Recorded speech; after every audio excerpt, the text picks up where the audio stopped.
호숫가에 계시는데 야이로라는 한 회당장이 와서 예수님을 뵙고 그분 발 앞에 엎드려 제 어린 딸이 죽게 되었습니다. 가셔서 손을 얹으시어 그 아이가 병이 나아 다시 살게 해주십시오 하고 간곡히 청하였다. 그리하여 예수님께서는 그와 함께 나서시었다.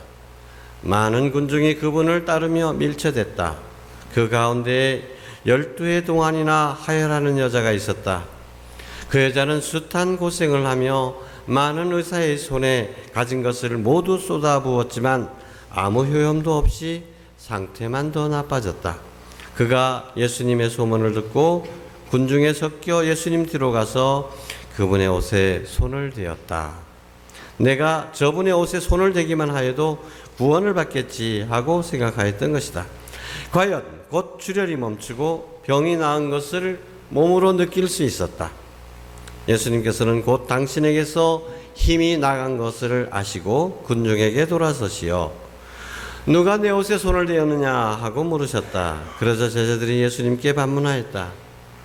보시다시피 군중이 스승님을 밀쳐대는데 누가 나에게 손을 대었느냐 하고 물으십니까? 그러나 예수님께서는 누가 그렇게 하였는지 보시려고 사방을 살피셨다. 그 부인은 자기에게 일어난 일을 알았기 때문에 두려워 떨며 나와서 예수님 앞에 엎드려 사실대로 다 아뢰었다. 그러자 예수님께서 그 여자에게 이르셨다. 딸아, 내 믿음이 너를 구원하였다. 편안히 가거라. 그리고 병에서 벗어나 건강해져라. 예수님께서 아직 말씀하고 계실 때 회당장의 집에서 사람들이 와서는 따님이 죽었습니다. 그러니 이제 스승님을 수고롭게 할 필요가 어디 있겠습니까? 하고 말하였다. 예수님께서는 그들이 말하는 것을 곁에서 들으시고 회당장에게 말씀하셨다. 두려워하지 말고 믿기만 하여라. 그리고 베드로와 야고보와 야고보의 동생 요한 외에는 아무도 당신을 따라오지 못하게 하셨다. 그들이 회당장의 집에 이르렀다. 예수님께서는 소란한 광경과 사람들이 큰 소리로 울며 탄식하는 것을 보시고 안으로 들어가셔서 그들에게 어찌하여 소란을 피우며 울고 있느냐? 저 아이는 죽은 것이 아니라 자고 있다 하고 말씀하셨다. 그들은 예수님을 비웃었다. 예수님께서는 그들을 다 내쫓으신 다음 아이의 아버지와 어머니와 당신의 일행만 데리고 아이가 있는 곳으로 들어가셨다. 그리고 아이의 손을 잡으시고 말씀하셨다. 탈리타 쿰. 이는 번역하면 소녀야, 내가 너에게 말한다. 일어나라는 뜻이다. 그러자 소녀가 곧바로 일어서서 걸어 다녔다. 소녀의 나이는 12살이었다. 사람들은 몹시 놀라 넋을 잃었다. 예수님께서는 아무에게도 이 일을 알리지 말라고 그들에게 거듭 분부하시고 나서 소녀에게 먹을 것을 주라고 이르셨다.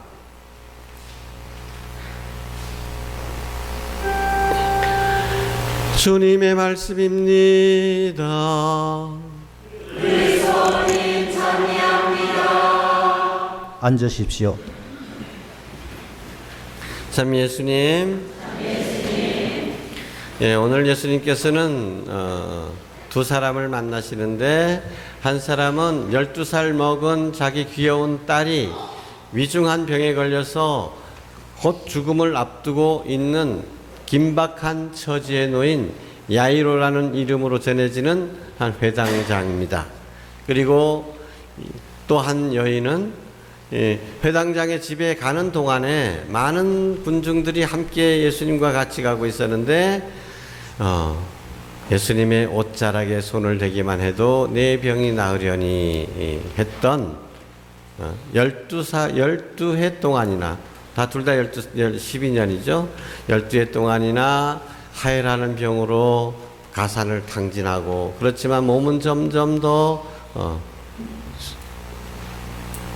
나빠진 이런 여인의 이야기입니다. 가끔 우리는 살아가면서 딸이 곧 죽을 것 같은 위중한 상황에 놓인 이 아버지의 처지, 또는 12년 동안 가진 것을 다 쏟아붓고 용하다는 의사는 의사대로 다 찾아보고 먹으려는 것은 군뱅이를 비롯해서 진해 뭐 지렁이 안 먹어본 것 없이 다 먹었지만은 몸은 점점 더 나빠지기만 하고 이런 절망적인 상황에 놓일 때가 있을 것입니다. 인간적인 모든 노력은 다 해봤지만 도저히 가망이 없는 절망의 상태. 그런데 그들은 예수님을 만나서 구원을 얻게 됩니다. 이 두 사람의 경우를 보면 요즘 메르스 때문에 고통받는 사람들도 떠올립니다. 도무지 듣도 보도 못한 중동의 낙타고기 먹으면 그 걸린다는 그 병. 낙타 구경도 못 해본 사람이 왜 그 병에 걸립니까? 어머니 아버지가 다 이 병에 걸리고 식구들은 전부 다 가뜩 격리돼 가지고 어머니 아버지 초상도 치르지 못하는 이런 안타까운 사람들을 떠올리게도 됩니다. 수학여행 간다고 기뻐하던 그 아이의 모습이 엊그제 같은데 바다에 수장되어서 하염없이 슬픔에 잠겨있는 세월호 희생자들의 가족들 떠오르게 되죠. 우리가 뭘 할 수 있겠습니까? 더 해야 된다면 무엇이든지 안 하겠습니까?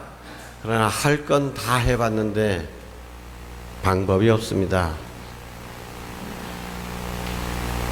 그런데 그들은 예수님을 만났고 그래서 그들은 구원을 받았습니다. 여러분, 제가 아주 오래전에 광양성당에 있을 때인데요. 이 한 집안에 나이는 한 20살 정도 됐는데도 간질병이 너무 심해가지고 도무지 이제 요즘은 약도 많이 좋아지고 했지만 도무지 부모님들이 그 애를 케어할 방법이 없는 거예요. 나이는 많이 들었지. 그 집에다 가둬놓을 수만도 없지. 맨날 지키고 볼 수도 없지. 다 직장은 다녀야 되겠어. 먹고 살아야 되죠. 근데 이제 길 가다가도 툭 하면 발작을 일으키고 이러니까 도무지 이제 걱정이 돼가지고 무슨 일이 일어날지 모르니까. 근데 마침 그때 그 부산교구의 오수영 신부님이라고 이분이 삼랑진에 오순절 평화의 집을 세워가지고 어떤 사람이든 뭐 도움이 필요한 사람들은 다 수용을 해서 거기서 돌보고 있었습니다. 제가 그 신부님을 모시고 성경 세미나도 하고 막 이제 본당에서 그렇기 때문에 그래서 이 부모님이 저한테 찾아오셔서 우리 아들 저 신부님 뭐 하는 거 보니까 저 신부님한테 맡기면 좋겠다. 맡길 수 없겠습니까? 그래서 제가 부탁을 드려가지고 거기 이게 가게 되었죠. 근데 안타깝게도 거기 간 지 몇 달이 안 돼 가지고 비보를 받게 된 것입니다. 큰일 났습니다. 이 아이가 사라져 가지고 온 식구들이 다 동원돼 가지고 찾아봤는데도 하루 만에 발견이 됐는데 그 물가에서 익사한 채로 발견이 됐습니다. 이제 이 간질병은 특히 물이나 불 보면 갑자기 또 발작하게 되는 경우가 많잖아요.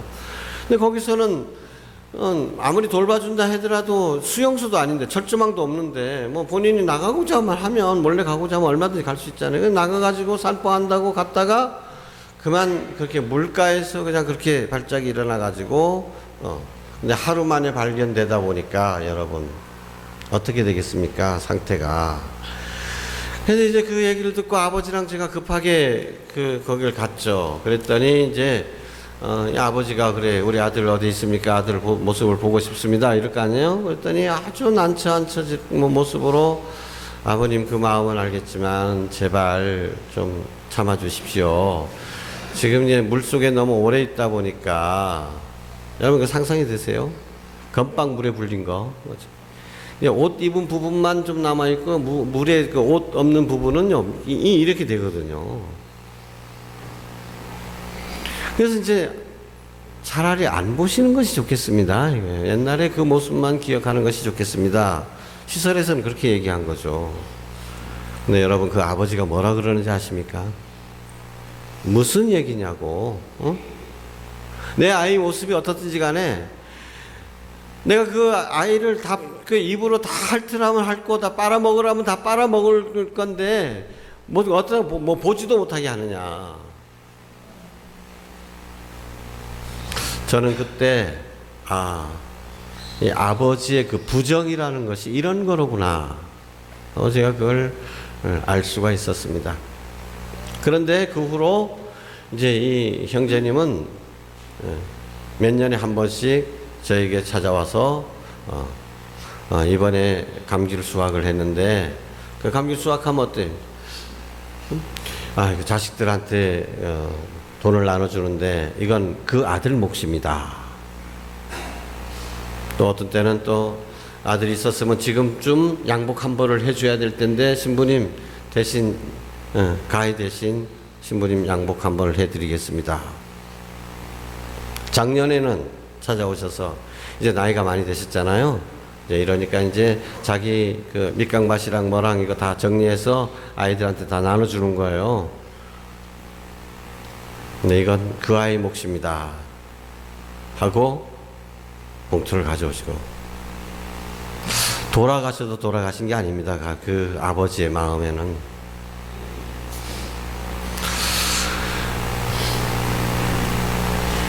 여러분, 오늘 이 12년 동안 하혈을 하던 한 여인이 예수님 옷자락에라도 손을 대면 내 병이 나을 수 있으려니 하고 몰래 다가가서 옷자락에 손을 대었습니다.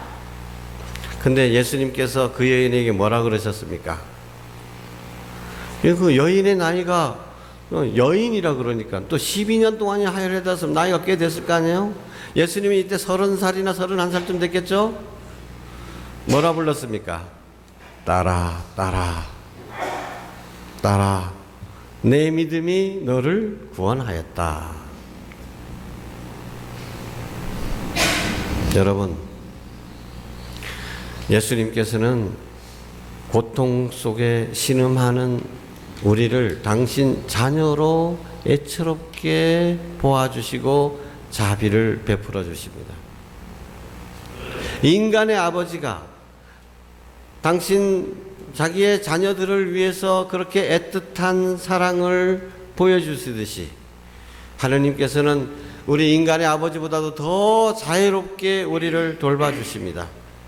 그러니 곧 죽을 처지에 놓여 있는 자기 그 12살 난 딸을 둔 그 아버지의 그 마음을 헤아려 주시고 뭐라고 하십니까? 이제 죽었으니까 이젠 필요 없습니다 라고 하는데 예수님께서 뭐라고 하셨어요?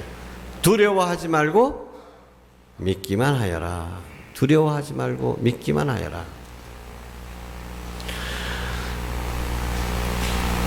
여기서 중요한 것은 바로 이 믿음입니다. 우리가 살아가는 동안 우리 자신이 세월호의 유가족이 될 수도 있고 우리 자신이 메르스의 희생자가 될 수도 있습니다. 그보다 더한 절망에 놓일 수도 있습니다. 어느 날 갑자기 재산이 싹 사라질 수도 있고 그렇게 좋았던 건강이 하루아침에 손가락 하나 까닥 못할 수도 있습니다. 건강 보살피지 않아서 그런 게 아닙니다. 그렇게 열심히 산에 다니고 운동하고 그러는 분이 어느 날 갑자기 그냥 쓰러져서 손가락 하나 까닥 못할 수도 있는 것입니다. 인간의 힘으로 온갖 노력은 다 해봤지만은 어쩔 수 없는 상황. 이런 것은 우리 누구에게도 닥칠 수 있습니다. 그러나 그때 우리에게는 믿음이 필요한 것입니다. 이 회당장처럼 예수님 발 앞에 무릎을 꿇고 제 아이가 곧 죽게 되었습니다. 제발 살려주십시오라고 예수님을 붙잡는 것입니다. 이 12해 동안 하혈하던 여인처럼 겸손한 믿음을 가지고 내가 예수님의 옷자락에라도 손을 얹으면 손을 대기만 하면 내 병이 나을 것입니다. 그러면 하나님 아버지께서는 어떤 인간의 아버지 어머니보다도 더 큰 자비와 사랑으로 우리를 바라보시고 도움의 손길을 뻗어주십니다. 여러분, 이 여인의 믿음, 야이로에게 예수님께서는 두려워하지 말고 믿기만 하여라 라고 말씀하십니다. 그런데 이 여인의 믿음이 우리에게 있었으면 좋겠습니다. 예수님께서 직접 나한테 오셔서 손을 얹어주시고 기도 안 해주셔도 그분의 옷자락에 손을 대기만 해도 내 병이 나으리라.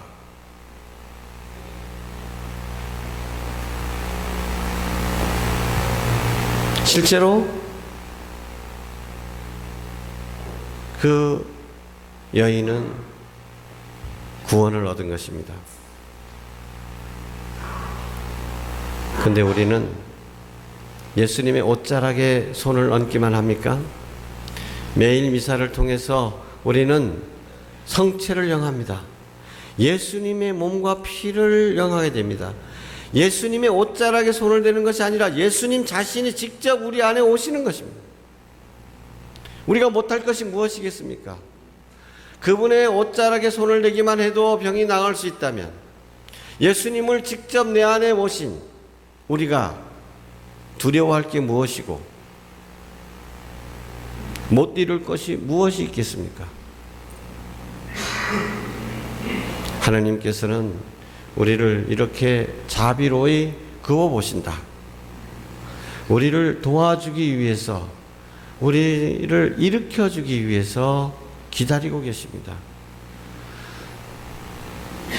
잠자는 듯 죽어있는 12살 소녀에게 손을 잡아 일으키시면서 탈리타쿰, 소녀야 일어나라 하시는 예수님, 지금 절망에 지쳐 쓰러져 있는 우리에게 손을 내밀면서 말씀하십니다. 탈리타쿰, 소녀야 일어나라. 자, 주님께서 나를 일어나라고 부르시는데 주님께서 그냥 내 손만 붙잡아 주시는 것이 아니라 당신의 살과 피를 나에게 양식으로 음료로 내어주시는데, 우리가 그분 전체를 내가 모시는데 내가 뭘 두려워하겠습니까? 왜 주저하십니까? 왜 시리에 빠져 있습니까? 왜 끈을 놓아버리십니까? 우리에게 필요한 것은 믿음의 용기입니다. 오늘 이 12년 동안 하혈하던 여인이 보여준 그 겸손한 믿음, 이 믿음, 그분의 옷자락에 손을 대기만 해도 내가 구원받을 것이다 라는 이 믿음을, 이런 겸손하고 소박한 믿음을 우리 마음속에 간직하고